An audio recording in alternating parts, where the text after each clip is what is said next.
Magandang umaga mga bata! Narito na naman tayo ngayon para pag-aralan ang panibagong aralin.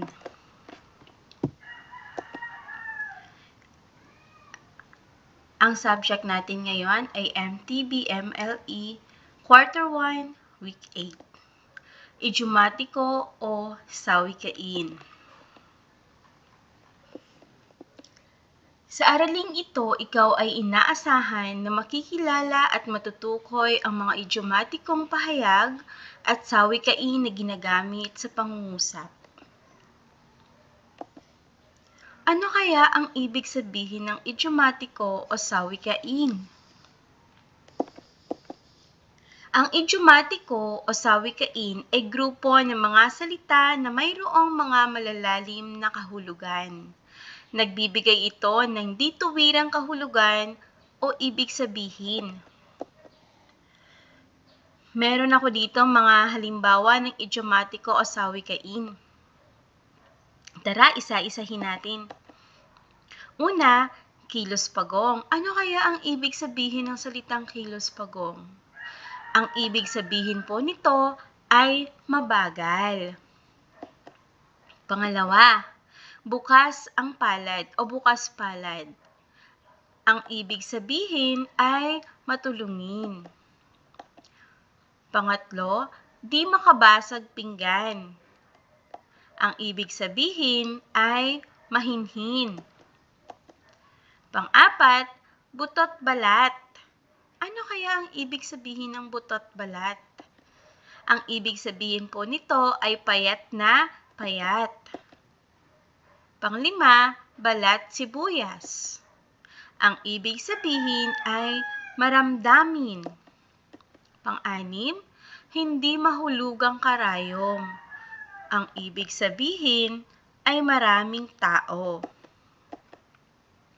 Pang-pito, cutis porcelana. Ang ibig sabihin po nito ay makinis na balat.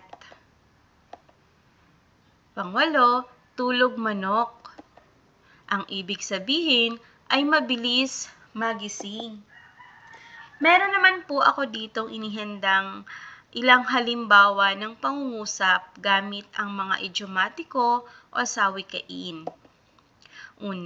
Number 1, kilos pagong ang batang si Nena. Mabagal kumilos ang batang si Nena. Pangalawa, si Don Jose ay bukas palad sa mga mahihirap. Si Don Jose ay matulungin sa mga mahihirap.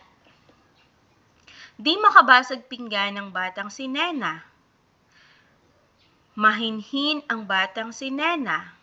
Pang-apat, ang mga bata ay butot balat na dahil sa matinding gutom. Ang mga bata ay payat na dahil sa matinding gutom.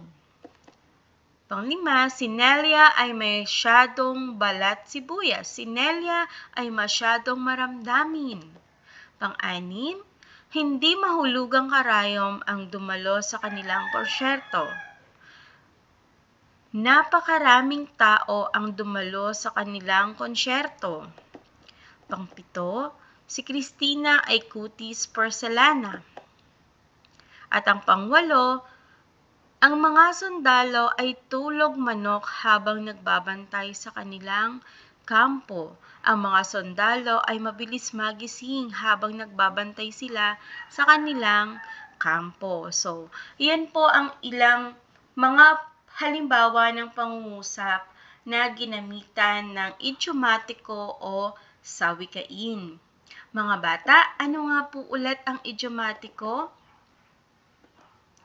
Ang idiomatiko ay grupo ng mga salita na nagbibigay ng malalim na kahulugan. So, maraming salamat mga bata sa pakikinig.